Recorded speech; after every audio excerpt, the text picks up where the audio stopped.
दोस्तों, स्वागत है आपका सरकारी एग्ज़ाम टाइम पे। दोस्तों, एसएससी जीडी कांस्टेबल का 2025 का हम आज एक प्रीवियस ईयर पेपर सॉल्व करने वाले हैं, जो कि रीजनिंग के क्वेश्चंस होंगे। रीजनिंग के पूछे गए प्रश्न जो कि 4 फरवरी 2025 के पेपर में पूछे गए हैं, उन्हें आज हम सॉल्व करने वाले हैं। तो आइए बिना किसी देरी के सॉल्व करते हैं। पहला ही प्रश्न है आकृति से रिलेटेड। तो इसमें कहा गया है कि पहले एक सिंपल पेज है, उसको इस तरीके से फोल्ड गया दूसरी स्टेज में, और तीसरी स्टेज में उसे 3 जगह से काटा गया है, 1, 2 और 3। हमें बताना है कि ये जब खोलेंगे पेपर तो किस तरीके से ये दिखाई देगा।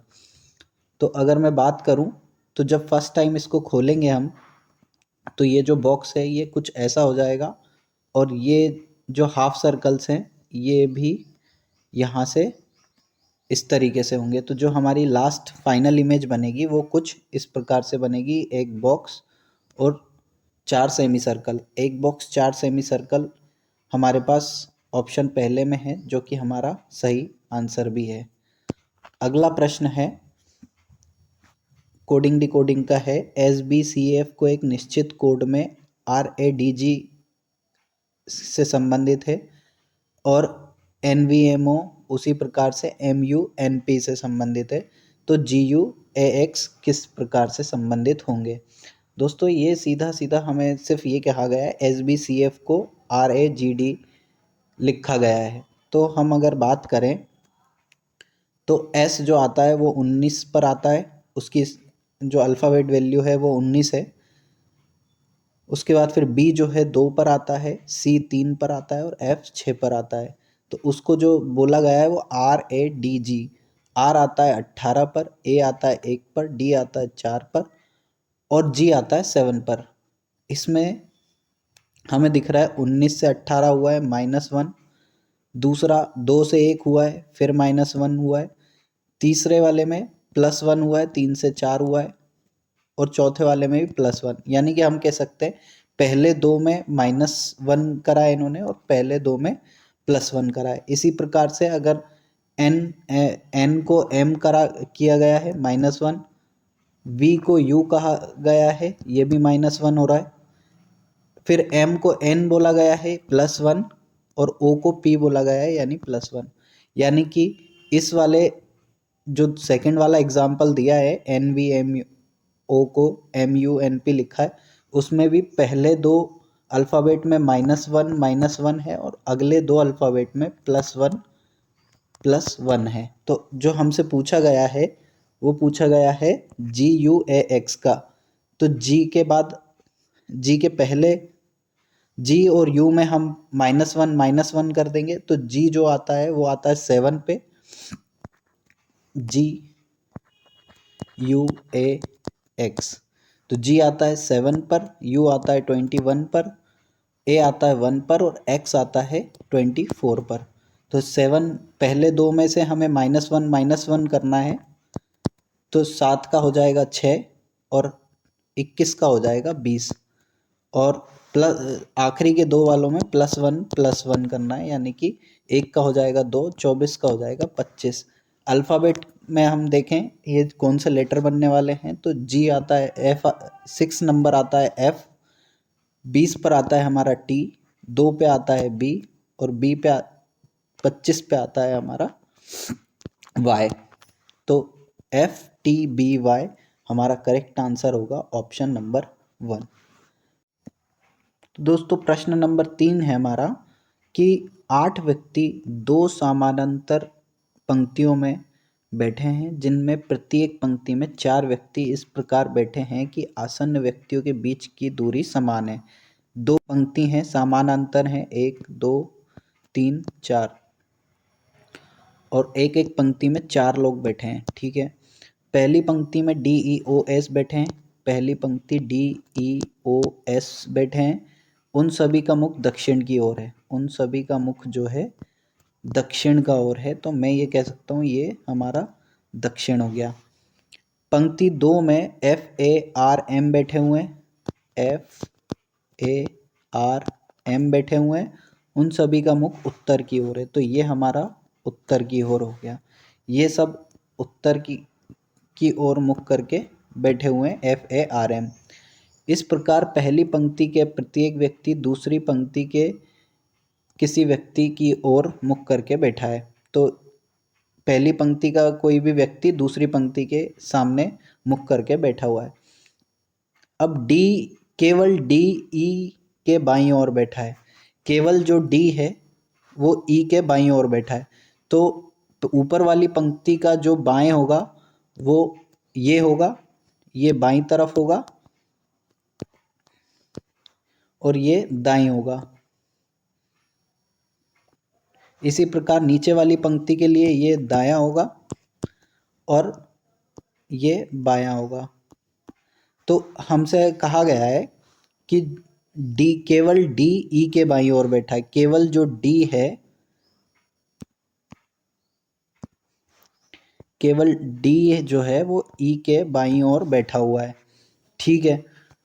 अगली लाइन में बोल रहा है केवल आर ए के बाईं ओर बैठा है। केवल आर जो है वो ए के बाईं ओर बैठा है, ए के बाईं ओर बैठा है।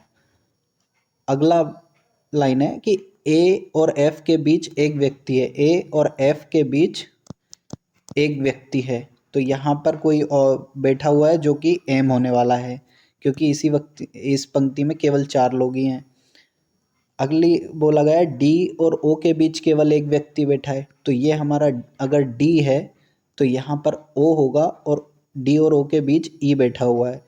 अब चूंकि डी ई ओ एस केवल 4 ही लोग बैठ सकते हैं, तो यहाँ पर लास्ट में एस को बैठा सकते हैं हम, एस ही आने वाला है। तो हमसे जो पूछा गया है, निम्नलिखित में से कौन दो विकल्प एक दूसरे के सम्मुख बैठे दोनों व्यक्तियों के दर्शाता है। तो हमें बताना है कौन दो व्यक्ति आमने सामने बैठे हैं, ई और आर। तो ई के सामने एम बैठा है, ये गलत है। ई और ए, ई के सामने एम बैठा है, ये भी गलत है। ई और एम, जो कि हमारा सही उत्तर भी है, ई के सामने एम बैठा हुआ है, तो ये हमारा सही उत्तर है, ऑप्शन नंबर 3। प्रश्न नंबर 4 है, एक सीरीज है कि 4, 6, 10, 18, 34। तो अगला पद क्या आने वाला है? तो 4 और 6 का अंतर है 2, 6 और 10 का अंतर है 10 और 18 का अंतर है 8, 18 और 34 का अंतर है 16। हम देख पा रहे हैं कि 2 का दुगना होता जा रहा है उनके डिफरेंस का। तो इनका दोनों का अंतर 2 डिफरेंस हो रहा है, 2 का 4, 4 का 8, 8 का 16। तो यहाँ पर 16 का 32 हो जाएगा। और 34 और 32 होता है 32 दूनी 64 और 2 66, जो कि हमारा सही उत्तर भी है, ऑप्शन नंबर 2। प्रश्न नंबर 5वां है, 7 व्यक्ति हैं, सिटिंग अरेंजमेंट का ये प्रश्न है। 7 व्यक्ति हैं, LMNOPQR, सीधी पंक्ति में उत्तर की ओर मुख करके बैठे हैं। 7 व्यक्ति हैं, 1, 2, 3, 4, 5, 6 और एक 7। LMNOPQR एक सीधी पंक्ति में उत्तर की ओर मुख करके बैठे हुए हैं, परंतु जरूरी नहीं कि इस क्रम में बैठे हो। M P के ठीक बाईं ओर बैठा है। M जो है वो P के ठीक बाईं ओर बैठा हुआ है, नेक्स्ट पड़ोसी है, यानी कि O Q के ठीक दाएं बैठा हुआ है। पहली कंडीशन हमें दे दी है। दूसरी कंडीशन ये दी है कि O Q के ठीक दाएं बैठा है। O जो है Q के ठीक दाएं बैठा हुआ है, नेक्स्ट मतलब O Q का पड़ोसी है। R और P के ठीक दाईं ओर है।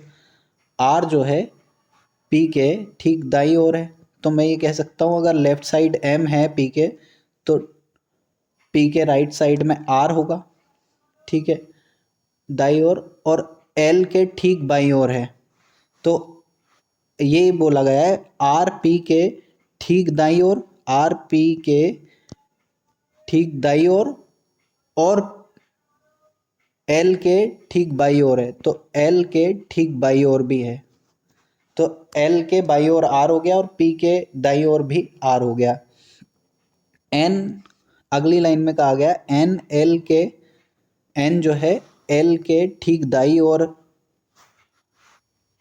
एन जो है एल के ठीक दाई ओर है और ओ के ठीक बाई ओर है, तो यहाँ पर हमारा ओ आ जाएगा। तो मैं इसको नीचे लिख लेता हूँ, एम हो गया, पी हो गया, आर हो गया, एल, एन और ओ।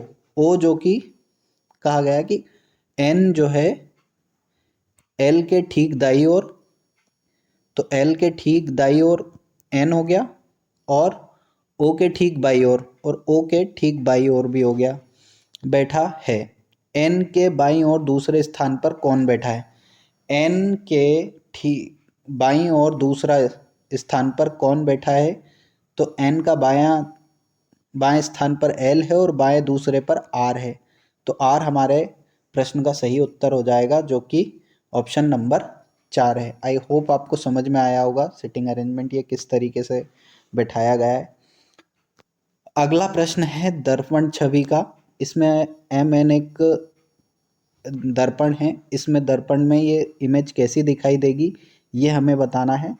तो ये एक बॉक्स है, तो बॉक्स तो दिखाई देगा ही देगा, और चूंकि ये इमेज ऐसी है या इसमें ऐसा कोई डायरेक्शन नहीं दिख रही है, ना ही कुछ ऐसा बताया गया है कि, यानी कि कुछ ऐसा एरो वगैरह कुछ भी नहीं दिया है जो कि हमारा चेंज हो, तो ये जैसी इमेज ऊपर दिख रही है वैसी ही दर्पण में दिखाई देगी। इसमें कुछ भी चेंज होने वाला नहीं है, ना कोई डायरेक्शन दिखाई दे रही है, ना कोई ऐसी इमेज है जिसका शेप बदलेगा दर्पण में। तो जो इमेज क्वेश्चन में है वही इमेज जो है हमारे आंसर में आ जाएगी, जो कि ऑप्शन नंबर 2 है। अगला प्रश्न डाइस से है कि हमसे पूछा गया है एक पासे के फलक ERALOT अंकित है, दी गई आकृति में ए की पासे की दो स्थितियां बताई गई है, ई के विपरीत कौन सा है? तो हम इसको सॉल्व करना हमें आता है, एंड क्लॉकवाइज इसको घुमा देंगे। आर के बाद एल है, एल के बाद टी है, और इस वाले डाइस में आर के बाद ओ है, आर के बाद ओ है, और ओ के बाद ए है। हमसे पूछा गया ई के विपरीत, तो यहाँ पर RLTOA दिया गया, ई नहीं है, तो ई जो है आर के विपरीत आएगा, तो इसका जो सही उत्तर होने वाला है आर ही होने वाला है, ऑप्शन नंबर 3। प्रश्न 10 है कि, तो दोस्तों प्रश्न नंबर 8 हमसे कह रहा है कि यहाँ पर एक सीरीज दी हुई है, इसको हमें बताना है रिक्त पद में क्या आएगा।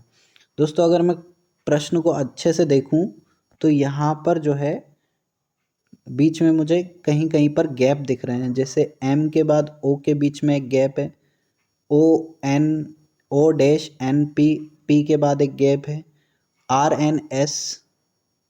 एन डैश एस, इसके बीच में गैप है, और चूंकि ये 4 4 का गैप है तो यहाँ एक्स के पहले भी गैप होने वाला है। अब अगर मैं इसका एक पैटर्न ढूंढूं तो जहाँ पे HKM, यहाँ पर OP, O के बाद P आता है, RS, तो यहाँ पर मैं ये कह सकता हूँ, और RS ना, तो U के बाद V आएगा, तो यहाँ पर हमारा V आ जाएगा सेकेंड लास्ट ऑप्शन में।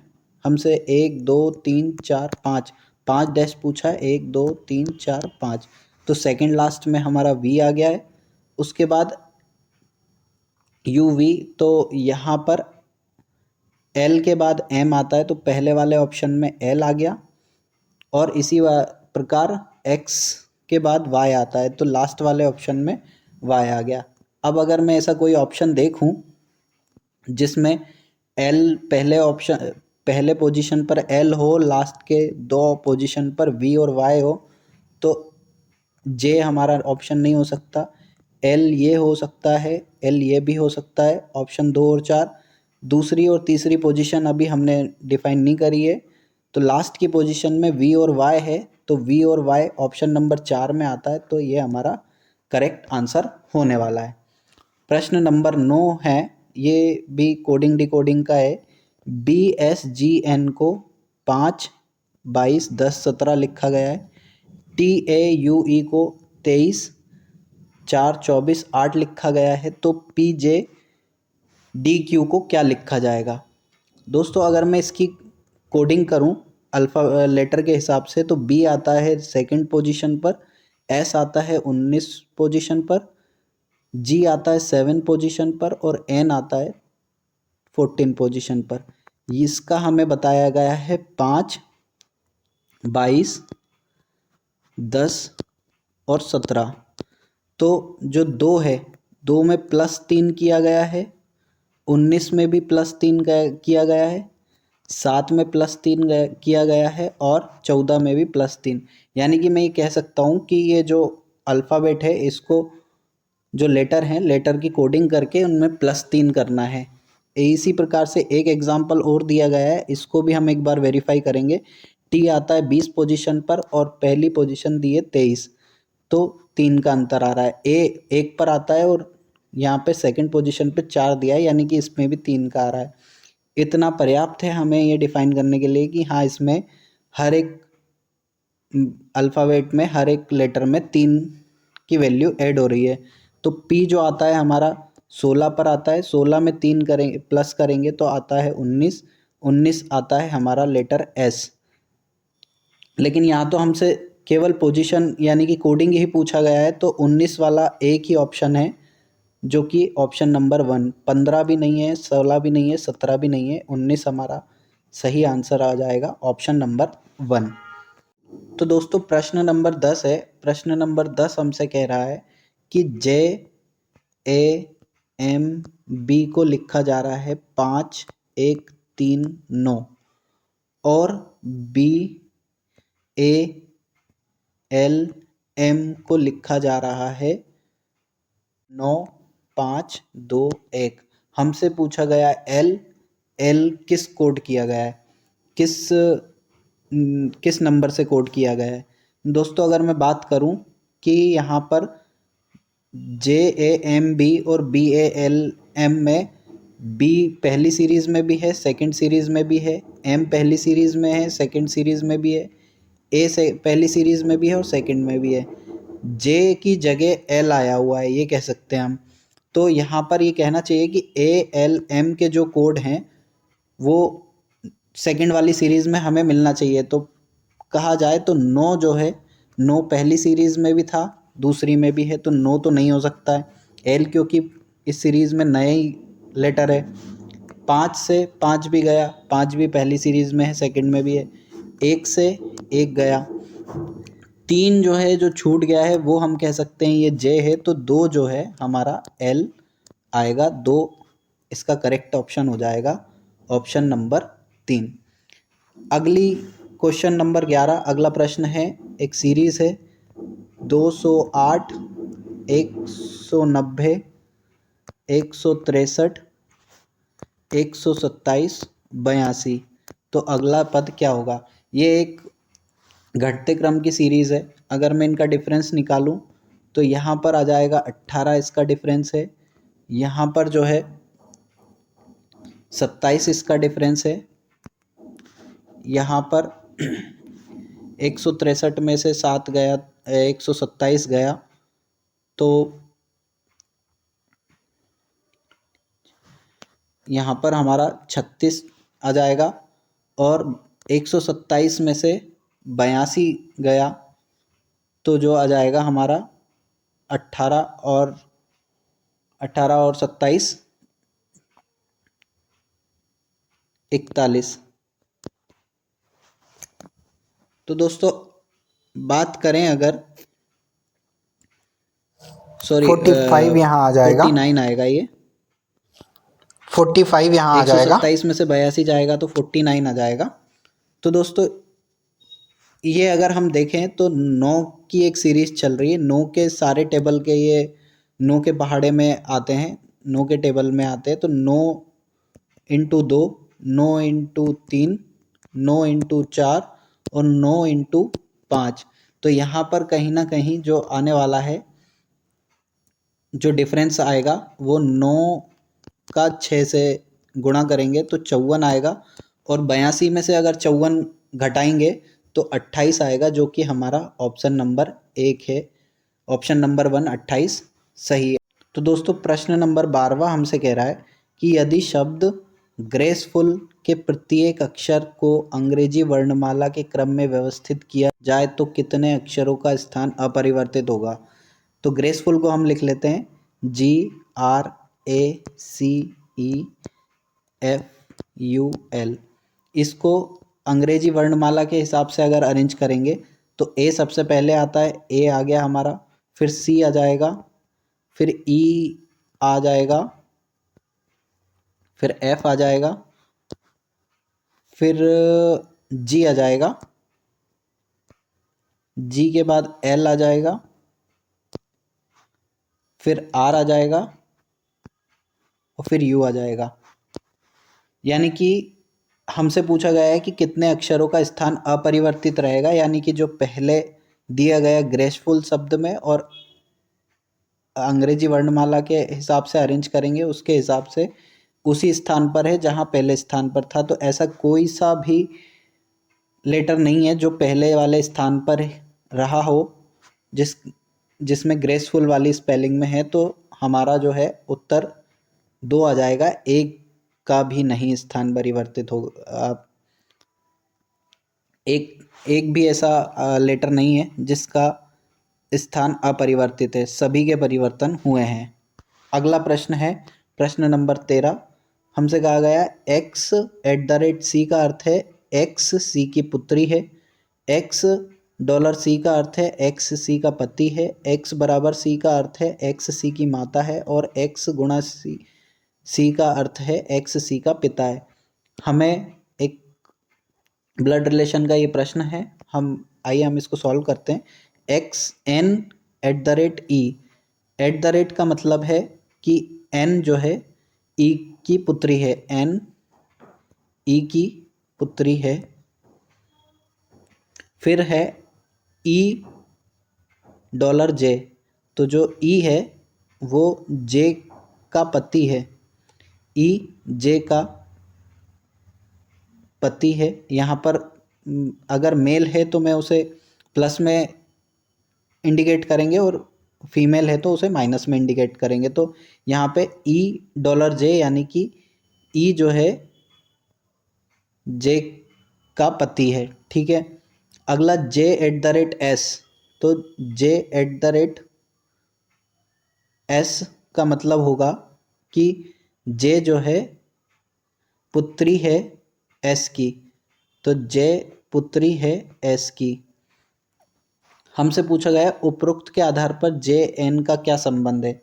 तो जे और एन का क्या संबंध है, तो जे और एन, जे एन की माता है, तो जे जो है एन की माता कहलाएगी। ऑप्शन नंबर 1 माता इसका करेक्ट ऑप्शन हो जाएगा। अगला प्रश्न है अंग्रेजी वर्णमाला क्रम के आधार पर निम्नलिखित 4 अक्षर समूह से 3 एक निश्चित प्रकार से समान हैं और इसी प्रकार से एक समूह बनाते हैं, वह कौन सा अक्षर समूह है जो उस समूह से संबंधित नहीं है। हमें से पूछा गया है कि दी गई ये 4 ऑप्शन में से 3 किसी प्रकार से सही हैं और एक अलग है। आइए हम देख लेते हैं। एच जो आता है हमारा, एच 8 पर आता है, जे 11 पर आता है, 10 पर आता है सॉरी, और एल 12 पर आता है। 2-2 का गैप चल रहा है यहाँ पर। एन जो है 14 पर आता है, पी 16 पर आता है और 18 की जो इस पोजीशन है वो है आर की पोजीशन 18 है। तो यहाँ पर भी 2-2 का गैप चल रहा है। अगला है एस 19 पर आता है, यू 21 पर आता है और वी 22 पर आता है। यहाँ तो 2 का गैप है लेकिन यहाँ पर 1 का ही गैप है, तो ये हमारा जो है सीरीज नहीं बन पा रही है। लेकिन रीचेक करने के लिए हम एक बार सेकेंड लास्ट ऑप्शन को भी देखेंगे। एफ एच जे, एफ आता है 6 पर, एच आता है 8 पर और जे आता है 10 पर। तो यहाँ पर भी 2-2 का गैप है, जो कि हमारा ये तो कह सकते हैं कि J H J L N P R और एफ एच जे ये 3 इसलिए एक जैसे हैं क्योंकि इनकी जो लेटर में दो दो के गैप की दूरी से लेटरों को लिया गया है, लेकिन जो एस यू वी है इसमें एस से लेकर यू तक तो दो का गैप है, लेकिन यू से लेकर वी तक का केवल एक का गैप है, जो कि हमारा इस प्रश्न में पूछा भी गया है कि ये रिलेशन नहीं बनाता है। इसलिए ऑप्शन नंबर 3 ये हमारा करेक्ट आंसर होगा, जो इस समूह से अलग है। अगला प्रश्न है 15वां। दोस्तों यहाँ हमसे पूछा गया है कि जो महिला कार्डियोलॉजिस्ट और इंजीनियर के बीच में किस प्रकार से रिलेशन रखेगा। तो महिला कार्डियोलॉजिस्ट और इंजीनियर मैं अगर बोलता हूँ कि यह एक महिला है, तो जो कार्डियोलॉजिस्ट हैं वो केवल महिला नहीं हो सकते। कार्डियोलॉजिस्ट जो हैं वो महिला भी हो सकते हैं और पुरुष भी हो सकते हैं। इसी प्रकार अगर इंजीनियर की बात करूं तो इंजीनियर जो हैं वो महिला भी हो सकती हैं और इंजीनियर पुरुष भी हो सकते हैं, लेकिन कार्डियोलॉजिस्ट और इंजीनियर दोनों एक व्यक्ति नहीं हो सकते। तो यहाँ पे जो सही डायग्राम होने वाला है वो ऑप्शन नंबर 1 होने वाला है, जो कि दोनों 3 गोले हैं तो तीनों एक दूसरे को अर्ध गोले में काटते हैं। यहाँ पे महिला, कार्डियोलॉजिस्ट और इंजीनियर, इस प्रकार से इसका डायग्राम बनेगा। प्रश्न नंबर 16 है कि किसी तर्क के आधार पर CLONE को BLUKU लिखा जाता है और BOUND को AOAKT लिखा जाता है, तो NICHE को किस प्रकार लिखा जाएगा। अगर मैं इनकी कोडिंग कर दूं तो 3 पोजीशन, C आता है 3 पोजीशन पर, L आता है 12 पर, O आता है 15 पर, N आता है 14 पर और E आता है 5 पर। इसको लिखा गया है BLUKU, तो B आता है 2 पर, L आता है 12 पर, U आता है 21 पर, K आता है 11 पर और U आता है 21 पर। इसी प्रकार अगर बाउंड को लिखा जाए तो B आता है हमारा 2 पर, O आता है 15 पर, U 21 पर, N जो है आता है 14 पर और D आता है 4 पर। और इसको लिखा जा रहा है AOAKT। A आता है 1 पर, O आता है 14 पर, फिर वापस A आता है 1 पर, K आता है 11 पर और T आता है हमारा 20 पर। तो अगर मैं इनके बीच में कुछ रिलेशन बनाऊं तो 3 को लिखा जा रहा है 2 और 2 को लिखा जा रहा है 1, यानी कि पहले अक्षर से 1 कम किया जा रहा है। तो अगर मैं बात करूं N, इनकी कोडिंग में करूं जो हमसे पूछा गया है, N हमारा आता है 14 पर, I आता है 9 पर, C आता है 3 पर, H आता है 8 पर और E आता है 5 पर। तो 14 में से 1 अगर हम यहाँ से भी कम कर दें तो यहाँ पे आ जाएगा 13 और 13 पर आता है M। M की सीरीज़ कौन सी शुरू हो रही है, 1 हो रही है और 3 हो रही है, तो 4 और 2 तो हमारा आंसर नहीं हो सकता है। इसी प्रकार अगर मैं बात करूं 12 को 12 लिखा जा रहा है लेकिन 15 को 14, ये तो सही नहीं बैठ रहा है। 15 को 21 लिखा जा रहा है और 21 को 1, ये भी सही नहीं बैठ रहा है। 14 को 11 लिखा जा रहा है, 14 को 11, तो जो थर्ड ऑप्शन, फोर्थ पोजीशन का लेटर है, इसको 14 में से 3 गए तो 11 बच रहे हैं और यहाँ भी 14 और 11, यानी कि मैं ये कह सकता हूँ दोनों ही सीरीज़ में -3 हो रहा है। तो 8 में से अगर 3 जाएंगे तो बचेगा 5 और 5 आता है हमारा ई पर। तो जो चौथी पोजीशन पर आने वाला है वो ई आएगा। तो और सभी में ई है, हमें और कोई सा भी देखना पड़ेगा। तो 5 को बना रहे हैं ये 21 और 4 को बना रहे हैं 20। तो यहाँ पर जो गैप है वो ये कहा जा सकता है कि यहाँ पर +16 हो रहा है और यहाँ पर भी +16 हो रहा है। तो लास्ट की पोजीशन में हमारे पास 5 है, 5 में +16 करेंगे तो 21 बनेगा और 21 की जो पोजीशन आती है वो U आती है। तो U जो है हमारा केवल ऑप्शन नंबर 1 में आ रहा है लास्ट पोजीशन पर, तो ऑप्शन नंबर 1 हमारा करेक्ट होगा। प्रश्न नंबर 17 है दोस्तों कि हमसे एक इमेज में नेक्स्ट वाली पोजीशन पूछी गई है, तो इसको हम ऐसे सॉल्व कर सकते हैं कि $2 हैं यहाँ पर, 1 और 2, यहाँ पे से $1 को माइनस करके 2% के साइन लगा दिए, फिर यहाँ पर 1% के साइन को हटा के 3 ट्राइंगल के साइन लगा दिए, फिर 3 ट्राइंगल के साइन हटाकर 4 सर्कल के साइन लगा दिए।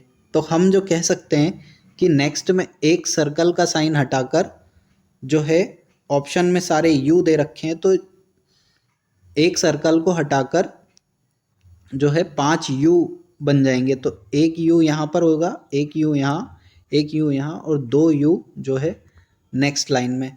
तो नीचे से 3 यू प्लस 2 यू लास्ट वाली लाइन में ऑप्शन नंबर 4 में है, ऑप्शन नंबर 4 हमारा करेक्ट होगा। प्रश्न 8 हमसे कह रहा है कि दिए गए कथन निष्कर्ष का ध्यानपूर्वक पढ़िए। कथन और निष्कर्ष से ये संबंधित क्वेश्चन है कि सभी गेबियन दीवार है, सभी जो गेबियन है वो दीवार है, सभी कंक्रीट दीवार है, तो सभी जो कंक्रीट है वो भी दीवार है, और सभी पुल दीवार हैं, सभी पुल भी दीवार हैं। तो क्या कुछ पुल गेबियन है? तो क्योंकि हमसे नहीं कहा गया है कि कोई भी पुल गेबियन है या नहीं है, तो हम उसे अपने मन से नहीं बता सकते। तो कुछ पुल गेबियन नहीं है, ये निष्कर्ष गलत है। इसी प्रकार कुछ कंक्रीट पुल हैं, तो कुछ कंक्रीट पुल भी हमसे नहीं कहा गया है, तो हम अपने मर्जी से इसका डायग्राम नहीं बनाएंगे। तो जो कुछ कंक्रीट जो है वो पुल नहीं है, तो ये निष्कर्ष भी गलत है। तो इसका जो सही उत्तर होगा, ना तो निष्कर्ष 1 ना ही निष्कर्ष 2 अनुसरण करता है। प्रश्न नंबर 21 है कि हमसे एक सीरीज दी गई है,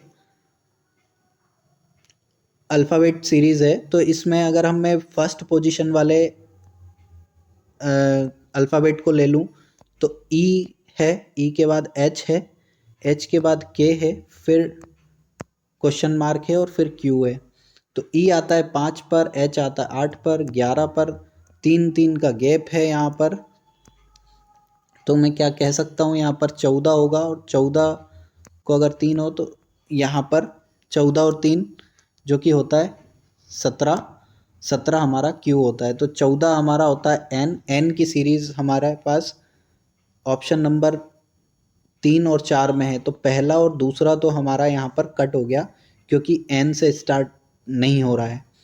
अगला अल्फ़ाबेट हम लेते हैं H, J, L, H, J, L, question mark और पी। दोस्तों एच जो आता है वो 8 पर आता है, जे आता है हमारा 11 पर, एल आता है 12 पर, और पी आता है 16 पर। तो यहाँ पर अगर मैं बात करूँ तो यहाँ पर गैप 3 का है, यहाँ पर गैप 2 का है, सॉरी 1 का है। तो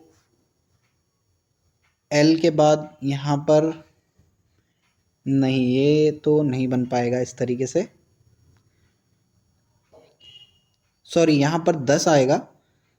जे जो है वो 10 पोजीशन पर आता है, तो 8 में 2, 8 और 10 के बीच में 2 का गैप, 10 और 12 के बीच में 2 का गैप।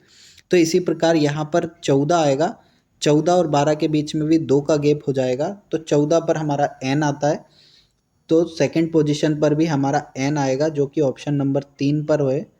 ऑप्शन नंबर 3 हमारा करेक्ट आंसर हो जाएगा। प्रश्न नंबर 20 है, यहाँ पर साइन चेंज करना है और इसमें हमें बताना है कि